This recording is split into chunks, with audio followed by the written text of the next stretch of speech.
ale tile saba samba fla ani mugan ani fla limana jɛrɛjɛkulu cɛ ani muso denmisɛn ani mabakɔrɔba an minnu bɛ ka radio joliba lamɛn an minnu bɛ ka télévision joliba lajɛ an bɛ aw bɛɛ lajɛlen fo ka waleɲuman dɔn ka jira k'a fɔ bi ye dɔgɔkun laban ye limanaw min ye kunnafoni sɛbɛnw ye an bɛ o de lakali kɛnɛ kan ka jira k'a fɔ laada de don an fɛ yan nɔ ka taa ntɛnɛn fo ka se jumadenw ma. Ayiwa ni wagati mana se ka ban kunnafoni sɛbɛn minnu mana sɛbɛn limanaw an bɛ kɛnɛ kan ka bamayɛlɛma bamanankan na walasa bɛɛ lajɛlen bɛ se ka faamuya sɔrɔ a ma an k'a ma ko kunnafoni gafew lakali kɛnɛ o tuma an bɛ bɛɛ fo ka bɛɛ waleɲuman dɔn an b'a fɔ ɲɛna aw danse ayiwa gafew bɛ yan an bɛna minnu lakali aw ye k'o walawala walasa bɛɛ lajɛlen bɛ se ka faamuya sɔrɔ cogo min na gafe fɔlɔ jamana ka fasɛdi sɛbɛn don a tɔgɔ ye ko lesɔr limanaw a b'an bolo kɔrɔ a y'a jira k'a fɔ ko min ye siman dilan usine kura dɔw bɛna dilan Mali la yan nɔ o birikiden fɔlɔ limanaw k'o dara kunungo jamanakuntigi colonel Asimi Goita a jarala k'a fɔ hectare 14 a bɛna kɛ o de dugukolo sanfɛ ko min ye tɔni 800 a bɛna o de dilan san o san min ye siman dilan usine kura in yɛrɛ ye a bɛna dilan Diogar de la wa ko laɲini min b'a la o de ye k'a fɔ maa 100 ɲɔgɔnna olu bɛna baara kɛ a kɔnɔna la o ye minnu bɛna baara kɛ minnu bolo bɛ ca la sanga ni waati bɛɛ lajɛlen minnu fana bɛ yen n'olu ni usine bɛ baara kɛ ɲɔgɔn fɛ k'a sɔrɔ ni bolo tɛ ca la o bɛ taa maa 100 ni maa 50 la ko nka laɲini yɛrɛ ye mun ye o ye k'a fɔ don nataw la maa 1000 ɲɔgɔnna olu ka se ka sɔrɔ usine baara kɔnɔna la an bɛna o lakale aw ye sisan limanaw dugu jukɔrɔ nafolo min bɛ yen n'an k'a ma ko lithium k'ale bɔli bɛna daminɛ a baara yɛrɛ koromokari o bɛ daminɛ bi minisiri min bɛ yen n'o b'an ka dugu jukɔrɔ nafolo ani jiko ni kuranko kunna Lamini Seydou Traoré ale yɛrɛ b'o kɛnɛ kan bi an bɛna o fana lakale aw ye sisan lesɔr ale kɔnɔna la o mana bɔ yen limanaw politiki ko nasira la Soir de Bamako kumana Soir de Bamako y'a jira k'a fɔ bibi na M5 RFP a bɛna fɔ bɛn tile tɛ yen bilen sabu min bɛ tali kɛ M5 yɛrɛ a ma jɔseba minnu b'a kɔnɔna la olu bɛɛ lajɛlen bɛ ka u yɛrɛ fosi ka bɔ a kɔnɔna la dɔɔni bɛnbaliya min b'a kɔnɔ n'o ye jɔyɔrɔ ɲini ye kɛrɛnkɛrɛnnenya la a comité stratégique min ye comité stratégique ye ayiwa min ye madame Kayatu Sow ka tɔn min bɛ yen n'u k'a ma ko an ko Mali dɔrɔn o y'a jira k'a fɔ ale kɔni ka ale sen tɛna ye comité stratégique a baara foyi la bilen an bɛna o fana lakale aw ye Soir de Bamako kɔnɔna la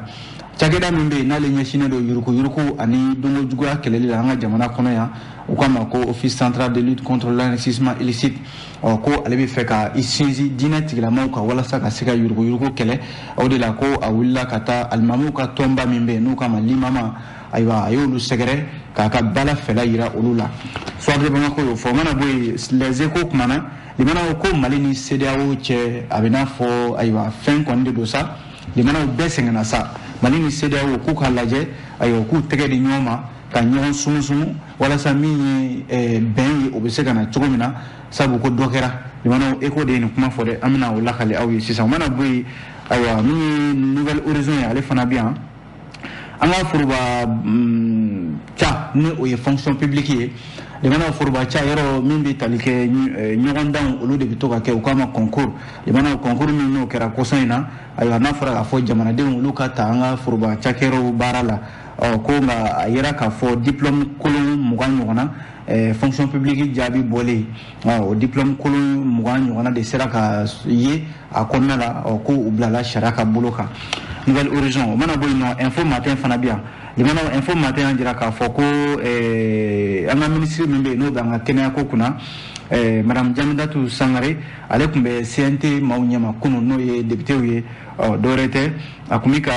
baara boloda fila n'o ye projet fila ye a tun bɛ ka o lafasa o de kɔnɔna la limanaw a ye kunnafoni dɔ di k'a jira k'a fɔ kɛnyɛrɛ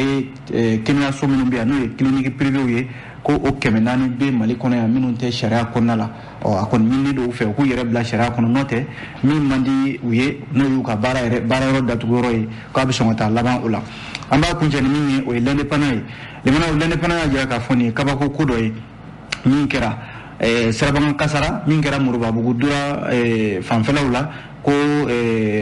shuta mobile do no e korbeya ye oni bendo de siranyoma ma kele ni tora ala o mi korofela ye ajala ka fo musomani fla imana olu sebe koro bora bamachi jekulu mado fe minu be ni ube jaguya dine kula aya ko mugotini fla yi ukoni bugoni busaye imana foka juginda ere juga kosebe kwa kenya ere limana ukoni ube sayani balo de cheni watina amna ulakali awi l'indépendant konnala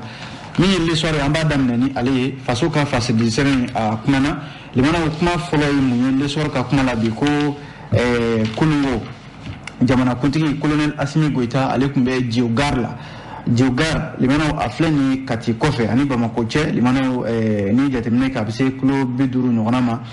jalla ka fo ni yoro ko fole mi fleni ko sima izin kura no ye sima mi nami sojo nai aya o biriki den fola dara yino ajala ka fo hectare tan ani nani aya izinu mina jo odeka o mi toni ba keme shegi le sor ka fola aya saunsa ko odebina izinu mina odedla toni ba keme shegi shimala ajala ka fo ni yoro kufole mi fle no simandla izini kura mi fle ayo Diogar la ko ma keme olubna baraka konnala o yeminu be nunu bolube chala wati belajele anko mako emploi direct ani fana ma keme ni ma biduru olu tabna ke ambolube baralanga ani ante mi barakero ina wati belajele la ko mi ma emploi indirect ko ma laini minye o yede ka fo dona tawla ma bakeli nyona olu bi se ka barake izini konnala jala ka fo ni izini kura mi fleni nu kama ko cimenterie Atlas libana ablala senga société SAS o maude fe ma flabe malidendo abela jele shifina kawe papa Umaru Samake ani Amadou So ni ma fla libana shifina kawo do minum be jamana koka jala ka fo samba flani mugani kele oui nafolo kasabi bado de blasenga ko mima ko capital initial obi be million kemema limana ko nga ananaye ka fo nafolo be nafolo ba yere bara be mana fara aka fuka na bla novembre kalula yala ka fo bibina nafolo aya ode bara bi ka ke ka sega doni ni simam la yoroina o la sa limana simam la izini mi fleni na fura ka fo nafolo kasabi mina douala ni a bele jele faranyonka limana ka bi se milliard biduru nyokonama ko nga sansaba ayo bara bina ke ode hukum konnala wala sa simandla izini aka sega bla jamana de uluka boloka mi jamana kuntigi colonel Assimi Goïta kata se premier ministre ma Shogel Kokala Maiga CNT nyama colonel Maliki Diaw ani mi jamana ministre chama ulukumbe ko inkena ka yinno jamana kuntigi yere akele ko ka beki de foloda aye nye folo mi ke kuna fondila wi ako nina ke sababu limana malina ka yerma horenata ni soroko na sirawla ka fode kuma be ambi sima sangabo jamana koka kananaye ko ni na chamambo ola wana do fana bo barake balia la anga jamana konya mi ministre mimbe jago kokuna ani izinko aywa Mohamed Ould Mohamed ale kumana ale ajira ka fo mam shifina ka flami flani limana nu ko jamana sugandi kani baranke kana adla yanno limana o foli o biduma ko jamana nyimo yu demeni barana kosebe sirayo sirabe no bike sobi ka barana ya ubulo ayo jamana nyimo yu barake wala sa papa Umar Samake ana barake nyo Amadou So olu mafla de izini tigini wala sa barabi sigan wa ubulo chugomina limana ko izini yere ayo ko na sigra singa alimana tiɲɛ la anake sawi ni siman ko ye gɛlɛya min b'a la kuma bɛɛ ka siman ka sɔngɔ yɛlɛ ayiwa caman de bɛna bɔ o la an ka jamana kɔnɔna la o ye tare limana ale lesɔrɔ kelen ka kuma na halisa ko dugujukɔrɔ nafolo dɔ bɛ yen nɔ o k'a ma ko lithium limana lithium anake o yera Mali la yan nɔ jamana ka dɔgɔn diɲɛ sosigi yɛrɛ kɔnɔna la ni dugujukɔrɔ nafolo in bɛ jamana minnu kɔnɔna la Mali bɛ o jamanaw la limana ajala k'a fɔ ko lithium min filɛ nin ye ni a fɔra k'a fɔ farafina yɛrɛ ni jamanaw lajɛ jamana min bɛ yen ni lithium b'o kɔnɔna la ka dɔgɔn kosɛbɛ ko nka Mali kɔni ta kɛra tare ye limana ala y'anw ladiya kosɛbɛ dugujukɔrɔ nafolo min bɛ yen n'a ti ye fan caman ko a bɛ Mali la yan nɔ o de la ko lithium anake a baara bɔli bɛna daminɛ sanu bɛ bɔ cogo min na a fana bɛ bɔ o cogoya de la a jala k'a fɔ lecom yɛrɛ a yera dugu dɔ de la u ko min ma ko Gulamina Gulamina a filɛ nin ye Buguni mara la ani Buguni cɛ kilomètre 60 ɲɔgɔn na o la sa n'i ye jateminɛ kɛ ayiwa an ka minisiri min bɛ yen n'o bɛ dugujukɔrɔ nafolo ko kunna Lamini Seydou Traoré ale yɛrɛ bɛ Buguni mara la bi jumadon in na walasa lecom boli ka baaraw kurumukari a jala k'a fɔ lecom yɛrɛ limanaw a bɛ don baara min hukumu kɔnɔna la a bɛ kɛ sababu ye ka an bɛ batiri min dilan limanaw n'an bɛ courant sɔrɔ a la a bɛ kɛ sababu ye k'o dilan pili min fana n'an b'o k'an ka tɔrɔsiw kɔnɔna la pili k'a bɛ kɛ k'o fana dilan limanaw hali fiɲɛ min bɛ yen n'u k'a ma ko COD ani min bɛ tali kɛ minɛn minnu bɛ yen n'o ye minɛn minnu bɛ yen n'o bɛ don bolimafɛnw na ayiwa olu fana k'a bɛ kɛ sababu ye ka olu caman fana dilan o la sa nin baara min filɛ nin n'a bɛna kurumukari limanaw bɛna kɛ sababu ye ɲɛtaga wɛrɛ k'o di Mali jamana ma sabu Lamini Seydou Traoré k'a fɔ la kabi septembre kalo san 2021 ayiwa baara in a bolonɔ bilala min bɛ tali kɛ Australie ka den dɔ de fɛ ko min ma ko Firelink ani Gafench olu de bɛna baara in kɛ limanaw ni cɛ fila in ni Mali jamana ɲɛmɔgɔw ayiwa u bɛnna ko la walasa ka se ka nin baara in kɛ a jala k'a fɔ lecom min filɛ nin ye ko nafolo kasabi min bɛ yen n'o bɛna don a da fɛ a jala k'a fɔ nafolo kasabi fɔlɔ la o tun ye dolari wale miliyɔn 194 o bɛ bɛn CFA miliyari 106 ma a nana ye k'a fɔ baaraw taabolo la dɔ nana fara a kan a kɛra dolari wale miliyɔn 255 ye n'i y'o ta CFA la o bɛ se miliyari 140 a n'a kunkanfɛn ma ko baara in limanaw n'a a ɲɛna n'a nana a bɛna kɛ sababu ye min ye miliyari 2,255 nafa de bɛna sɔrɔ o la nafolo la ko nka kɛmɛ sara o kɛmɛ sara 83 o nafa bɛ sɔrɔ ka fara impôt kan Mali ta bɛna k'o la nafa sɔrɔ sira yɛrɛ Cheikh M Traoré limanaw ale ni fasiri kɛ le soir ale kɔnɔna la o mana bɔ yen le soir de Bamako ale kumana limanaw soir de Bamako y'a jira k'a fɔ politique ko nasira la min ye M5 RFP ye a bɛna fɔ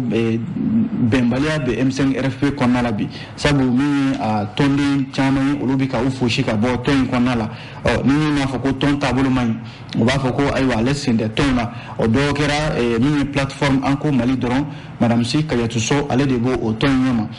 ko kunungo u ye ɲɛfɔli dɔ kɛ u ye ayiwa déclaration dɔ kɛ u ka kumasenw na ayiwa Madame Si Kayatou Sow ale y'a jira k'a fɔ ko M5 RFP a sigira kun min kama ayiwa ka min Mali kura ka o sigi sen kan ani jamana taabolo kɔrɔ minnu b'a la n'o ye dungo jugu ni yuruguyurugu ani jamana yɛrɛ taabolo kɔrɔ minnu b'a la minnu man ɲi ka se ka sen da olu kan ka o bɔ yen ko nka a nana ye k'a fɔ M5 RFP sigira min kama jamana kuntigi kɔrɔ ala ma hinɛ n'a la Ibrahim Bokar Keita u ka fanga dafirilen ko a nana ye k'a fɔ M5 a kɔnɔna la bɛnbaliya min n'o o ɲɔ ɲɛna o kɛra sababu ye hali kuntilenna min bɛ M5 bolo u ma se ka o baaraw kɛ ka se a seyɔrɔ yɛrɛ la min ye Madame Si Kayatou Sow ka déclaration in kɔnɔna la a ye tasibila kɛ ka ɲɛsin maa minnu bɛ yen n'olu ye wulikajɔ kɛ M5 kelen in kɔnɔ ni ala ye olu ala ka wele sera olu ma min kɛra juillet kalo tile 11 a n'a tile 12 san 2020 ko nin bɛɛ lajɛlen ye laɲini ye laɲini minnu bɛ yen ni M5 kun y'a kɛ nka a nana ye k'a fɔ an bɛ don min na ko bi M5 RFP limanaw a ka kuntilenna a bɔra a sira kan o M5 kɛra i b'a fɔ ko fankelen ko dɔw bɛ yen minnu bɛ yen n'olu bɛ premier ministre min bɛ yen bi n'o sugandira M5 yɛrɛ fɛ k'o kɛ M5 ka cɛbɔ ye ka premier ministre baara kɛ ko nka a nana ye k'a fɔ u ye laɲini dɔw kɛ laɲini 10 ɲɔgɔnna n'o ye 10 recommandation ye limanaw an k'a fɔ laɲini 17 17 mesures de recommandation limanaw k'olu ma se ka waleya ko nin kɛra a kɛra i b'a fɔ ko dunan fɔra a jigi kɔ M5 dabɔra min kama limanaw ko jɔyɔrɔ ko kɛlɛ de bɛ yen bi minnu bɛ yen n'olu bɛ Choguel fan fɛ olu bɛ Choguel lafasa minnu bɛ yen n'olu Choguel ka hakilila tɛ kelen olu kɛlɛ don i b'a fɔ ko maa minnu bɛ yen ni olu tɛ M5 ko yɛrɛ la Madame Si Kayatou Sow ko o kɔni tɛ se ka to sen na ale n'a ka tɔn nana cogo min na ale n'a ka tɔn bɛ bɔ o cogoya la min ye M5 RFP comité stratégique ye k'u tɛ u t'o yɛrɛ ye a foyi kɔnɔna la bilen soir de Bamako ka kuma don limanaw ale soir de Bamako kelen ka kuma la ko cakɛda dɔ bɛ yan u k'a ma ko Oclay tɛ dɔwɛrɛ ye office central de lutte contre l'enrichissement illicite limana bamanan o te dore ko cageda min be nale le be yuruku ani minnu be nu be furuba bara la I b'a sɔrɔ suni tile u bali ka kɛ banaw ye miliyari b'u kunna ka sɔrɔ nu libanaw ni y'u ka sara lajɛ a tɛ se k'u kɛ bana ye o tile de sigira o kɛlɛli kama a yirala k'a fɔ a ɲɛmɔgɔba n'o ye Mumuni Gindo ye Mumuni Gindo ko wulila ka taa min ye limama n'o ye min bɛ tali kɛ Ligue malienne des musulmans et érudits du Mali o ye alimamiw ka tɔnba ye o la sa juin kalo tile fɔlɔ a kɛra araba tɛmɛnen na u ka dagayɔrɔ yɛrɛ la o la sa Mumuni Gindo a kɛlen kɔ ka o tile yɛrɛ ka baara taabolo bɛɛ lajɛlen fɔ a bɛ baara min kɛ Mali kɔnɔ a n'a kuntilenna min ye k'o ɲɛfɔ limama maaw ye u y'a jira k'a fɔ tiɲɛ yɛrɛ la olu b'u yɛrɛ ye nin kɛlɛ kɔnɔ maa o maa bɛ yen ko e bɛ foroba nafolo ta k'a sɔrɔ I ta t'a la limama maaw ko o ye olu ka kɛlɛ ye wa u bɛ o tile dɛmɛ o baara la o la sa a ɲɛmɔgɔba yɛrɛ Elhaji Mohamed Foje Sise a y'a jira k'a fɔ bi ni okule ko u ka olu dɛmɛ u b'olu dɛmɛ nin baara in na sabu k'olu yɛrɛ ye gafe dɔ dilan limanaw gafe min kɔnɔna la ni ala ta de b'a kɔnɔ silamɛya yɛrɛ sira kan limanaw kalenka siɲɛ minnu b'a kɔnɔ k'a fɔ I b'i kale I tɛ walita dun walima I tɛ jama jɛfɛn dun k'u y'o gafe dɔ dilan u ko min ma ko sɛmɔn limanaw o 6,000 ɲɔgɔnna u bɛna o tila misiriw jamana in kɔnɔna la misiriw bɛɛ lajɛlen ɲɔgɔn cɛ ka se k'a fɔ kutubaw la juma o juma wa o bɛ daminɛ ayiwa nin juma in tɛ nka juma nata in k'a bɛ daminɛ misiriw bɛɛ lajɛlen kɔnɔna la maa min bɛ yen ni e bɛ foroba nafolo ta min bɛ yen n'i bɛ fɛn dun fɛn min t'i ta ye limanaw ko u bɛna o gafe dilan k'a bila misiriw kɔnɔna la kutuba o kutuba alimamiw ka se k'a fɔ jamanadenw ye walasa min ye bɛɛ ka se ka I kɔdon nin waleya jugu in na o tile ɲɛmaaba Mumuni Gindo a ko nakun fanba y'o de ye walasa silamɛ diinɛ tigilamaw bɛɛ de ka kan limanaw yuruguyurugu ale kɛlɛli la an ka jamana kɔnɔna la yan o de la o tile ɲɛmɔgɔw u ye foli da nin kan limanaw ka min Mali alisilamɛ diinɛ min bɛ n'o ye limama ye ka u fo ka nin baara la kunnafoni filɛ nin limanaw an ye nin bɔ soir de Bamako ale kɔnɔ o mana bɛ les échos welewele ale bi yan a kumana Eko y'a jira k'a fɔ ko Mali ni CEDEAO limanaw k'u k'a lajɛ sa u ka u tɛgɛ di ɲɔgɔn ma limanaw ka ɲɔgɔn sumusumu walasa min ye samasamani min bɛ sen na o bɛ se ka dabila cogo min na Eko ka kuma la bi limanaw a ko Mali ni CEDEAO ta kɛlen don I b'a fɔ ko boxeur kɛla fila ni boxeur kɛra fila bɛ yen n'olu bɛ ka ɲɔgɔn boxe limanaw I bɛ kalen k'a fɔ ko ninnu kɔni ni kelen ni bɔnɛ ayiwa a bɛ n'a fɔ u ma ɲɔgɔn sɔrɔ ka ɲɛ walima kelen bila kawo la limanaw u ma ɲɔgɔn sɔrɔ ka ɲɛ o de la an bɛ don min na ko bi min ye o tile ale n'a fɔ safurula ye n'a fɔ CEDEAO ale ni Mali limanaw olu ni ɲɔgɔn cɛ ayiwa ko baara sera yɔrɔ dɔ la a bɛ fɔ min ma ko dankunbɛ min bɛ yen n'o bɛ se ka kɛ sababu ye bɛɛ lajɛlen bɛ se ka segin kɔ cogo min na Mali ani CEDEAO cɛ limanaw na kalo caman de kɛra ko n'i ye boxeur fila lajɛ olu bɛ ɲɔgɔn kɛlɛ limanaw ni maa min t'a dɔn I b'a fɔ ko ninnu wa ayiwa ninnu kɔni tɛna ɲɔgɔn to yen Mali ni CEDEAO ko o misali bɛ taa ni ninnu de kan Mali ni CEDEAO ye samasamani min kɛ limanaw ka kalo caman kɛ bɛɛ ko fanga bɛ na bɛɛ bɛ k'i ka se de yira Mali y'a ka se jira CEDEAO fana bɛ k'a ka se jira ko nka a bɛɛ lajɛlen a bɛ wolo mun na a bɛ n'a fɔ farikolo kelen n'i ye farikolo fan dɔ puruti limanaw o bɛ digi farikolo fan bɛɛ lajɛlen la walima n'i ye tanamako ta ka ɲɛsin farikolo fan dɔ ma ayiwa farikolo a bɛ digi a bɛɛ lajɛlen la Mali ni CEDEAO ta kɛ b'o de ye ni dimi kɔni sera Mali ma a bɛ se CEDEAO ma wa ni dimi sera CEDEAO fana ma a bɛ se Mali ma mun tora u t'a lajɛ sa wa juillet kalo tile 4 sini limanaw jɛrɛ min bɛna kɛ Akara u k'a lajɛ u ka bɛn ko la dɔ ka dɔ bila dɔ ka sɔn dɔ ma walasa CEDEAO ni Mali cɛ bɛn bɛ se ka na cogo min na n'o tɛ ko taa ni ka segin min bɛ sen na dɔ ko n tɛ sɔn dɔ ko n bɛ sɔn limanaw ko a kɔlɔlɔntan tɛ sabu Mali jamana ani CEDEAO cɛ frontière datugulen don a mɛnna foyi tɛ don Mali kɔnɔ foyi tɛ bɔ Mali kɔnɔ ka taa CEDEAO jamanatɔ ninnu kɔnɔna la o kɛlen don sababu ye ayiwa gɛrɛntɛ a bɛ ka ɲɛsin jamanadenw ma minnu bɛ CEDEAO jamana ninnu kɔnɔna la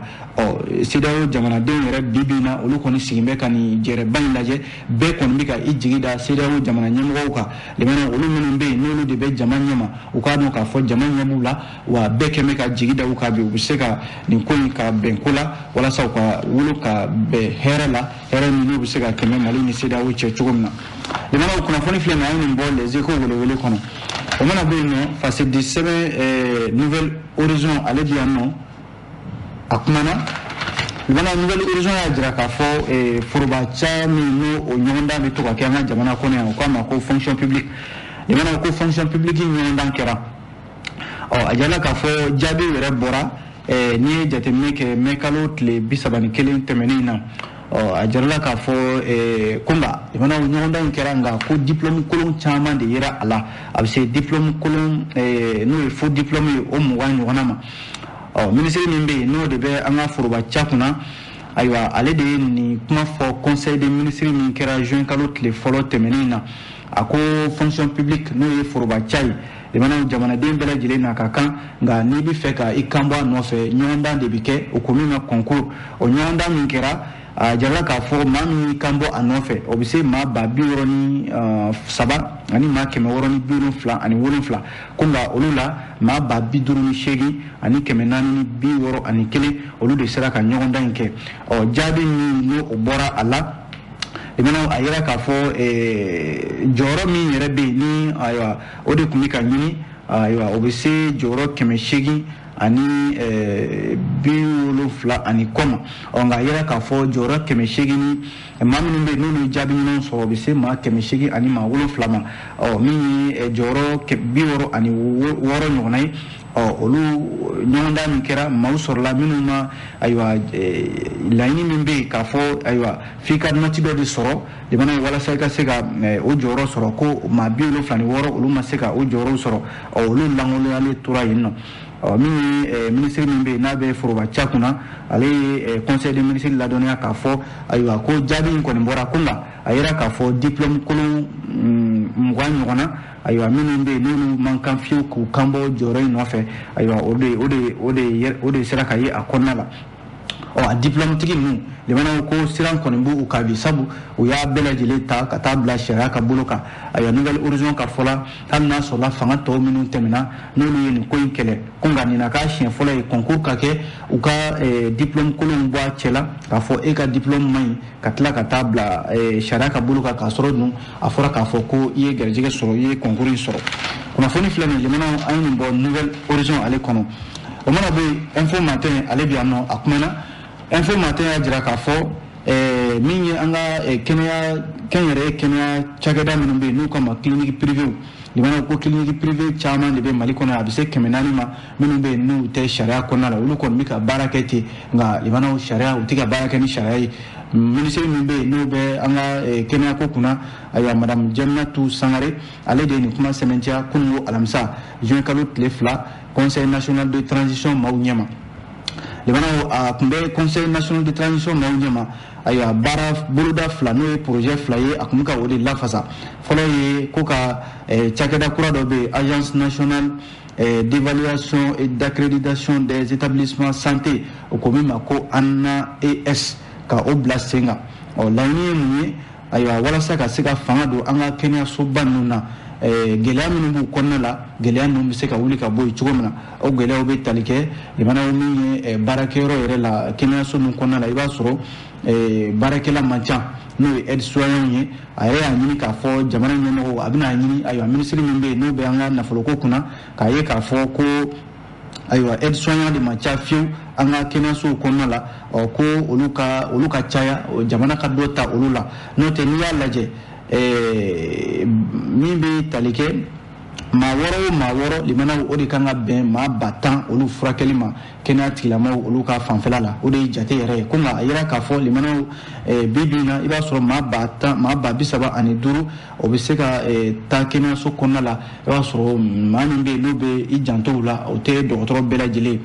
limana walasa ka se ka gɛlɛya bɔ o ko in siratigɛ la madame Jaminatu Sangare a ko a sera jamana ɲɛmɔgɔw ka fɛɛrɛ dɔw tigɛ walasa kɛnɛya tigilamɔgɔw n'o ye aide soignant ye olu bɛ se ka ta ka fara kɛnɛya tigilamɔgɔw kan cogo min na a ko n'o tɛ ni y'an ka structure de santé ninnu la minnu filɛ nin n'o ye CCRF n'a ɲɔgɔnnaw ye ayiwa ko aide soignant dɔw bɛ yen olu tɛ a dɔw yɛrɛ kɔnɔna la limana walasa ka se ka o gɛlɛya wuli ka bɔ yen a ko madame Jaminatu Sangare a ye laɲini kɛ CNT maaw fɛ o baara sɔn kɛra ma bɛn kɛra o kan min ye ay to kene inde ka limana ka laini do fanake ka fo ko jatemine kera ka fo mali konna la yan ko kenya kenyere kenya so no ye clinique privé ye ko akemenani de be segesegel min kera kosaina min te sharia konna la ko do yere be iba soro kenya so no bubulo u yamara linte ka barake ni kenya so nunye sharia dum be jamana kono limana sango kenya ko nasala madam jamnatu sangare ko akana se gela doma ko abani ni kenya so tilama num fe no clinique privé nuye ko ta u yere bla sharia konna la note ko do na tawla abson alaba o ka clinique num datuli la wala sa akana ta wolo kololo werela Conseil national de transition ma kemeni ma woro limana olu sona o sharaima ma konna soro min banama wa yeremnela ma fu olu de fana yu yeremine a ko stratégie la sikuba limana ayni soro info matin ale konna la amba kuncheni ni l'indépendant limana l'indépendant ya jira ka fo min bitalike lakana balia ani ma minun bey bamanci maminu be ni olu be barake ni dine jaguya dine aya ko olu de flene ka danteme waleta ka nyeshi mukotini flama min duguncini do be ko ma ko fafa guruma ale be wataguna o commune de Konala ni bela jilebe ansongo o bela jilebe gaw mara Konala ni mana ni danteme waleti lama we ni bamanci walewe minnu be n'u be état islamique Konala ko u ye mɔgɔtigini fila de minɛ limana waleya yɛrɛ kɛra ni jateminɛ kɛ misiri dɔ de kɔnɔna la ayiwa ko mɔgɔtigini fila in u ye gɛɲɛ kɛmɛ kɛ a bɛɛ lajɛlen de la l'indépendant ka fɔ la mɔgɔtigini kelen bɛ san 14 na kelen yɛrɛ bɛ san 15 la limana ko u tɛgɛ tara lamɛnbaaw ka hakɛ to cɛnimusoya de la k'a sɔrɔ u ma furu kɛ ko wa dɔw yɛrɛ bɛ yen k'u lajɔlen u fila bɛɛ lajɔlen don min ye bamancima n'u ye jagoya jinɛ tigilama n'u ye u filɛ nin ka ninnu de minɛ limana ka gɛɲɛ kɛmɛ kɛ u bɛɛ lajɛlen la k'a fɔ ko u ye ayiwa diinɛ sɔsɔ nin waleya in kɛlen limana ko gɛɲɛ kɛmɛ kɛra mɔgɔtigini ninnu ma ko nka a bɛ n'a fɔ u joginnen don bi dɛ ko hali u somɔgɔw yɛrɛ tɛ ka se ka taa u lajɛ u ma sɔn k'u di u somɔgɔw ma ko furakɛli min fana kan ka kɛ ka ɲɛsin u ma o furakɛli fana sen tɛ ka kɛ limana o kɛlen don sababu ye mɔgɔtigini fila in ayiwa u bɛɛ lajɛlen bɛ degun kɔnɔna la bi kelen tɔgɔ ye ko AI kelen tɔgɔ ye ko BM o bɛɛ lajɛlen si bɛ san 15 walima san 14 na limana ko nin ɲɔgɔnna waleya ayiwa nin de bɛ ka kɛ ayiwa an sɔn ale mara kɔnɔna la o mana bɔ yen hali bamanci wale yɛrɛ siratigɛ la kɛ min ye forces armées maliennes ani casque bleu ko nin bamanci ma kelen ninnu fana u bɛ taa don maaw de cɛla k'u ɲagami maaw cɛla ayiwa ka dantɛmɛ wale ta ka ɲɛsin mali armée walima MINUSMA ma kɔsa in na yɛrɛ MINUSMA ɲɛmɔgɔ n'o ye El Gazim Wani ye ale ye taama dɔ kɛ ka taa ayiwa min ye an sɔngo mara la walasa ka se ka taa nin ko in lajɛ ani sigidalamaw bɛ cogo min na ko a kɛlen don sababu yɛrɛ sigidalama caman olu bɛ ka boli ka bɔ ayiwa an sɔngo walima Menaka mara in kɔnɔna la yɔrɔ minnu bɛ yen ni lakana bɛ yen ka se ka taa u kun dogo yen nɔ an b'a kuncɛ ni min ye limana nin ye kabako de ye ko nin ye sirabanga kasara de ye min kɛra kunungo alamisa juin kalo tile 2 siraba min filɛ nin ni o ye Kulukoro sira ye nɛgɛ kanɲɛ 17 waatiw la ayiwa Ngabakɔrɔ dura o siraba in ka ɲi limana a jala k'a fɔ maa 12 ɲɔgɔnna olu de jogina a ko siratigɛ la ko nka maa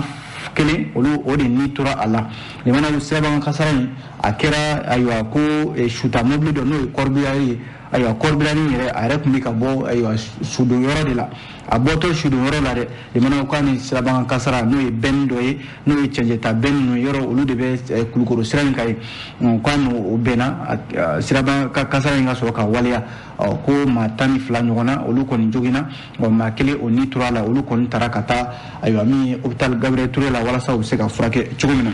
limana a bɛ dansigi kɛ kunnafoni sɛbɛnw lakali la ka bɛn ni waati ye kuma an b'aw fo ka aw waleɲuman dɔn